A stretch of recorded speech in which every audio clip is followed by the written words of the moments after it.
fugit dorul de acasă, dorul.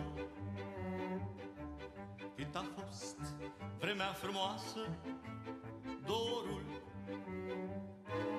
Și-a fugit că-am dezbrăcat, l-a prins vremea, a plecat. Și mi-e teamă că-a înghețat dorul. Și-a fugit că-am dezbrăcat, l-a prins vremea, a plecat. Și mi-e teamă că-a înghețat dorul.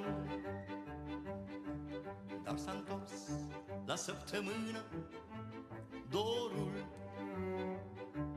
cu 3 flori de gheață în mână, dorul.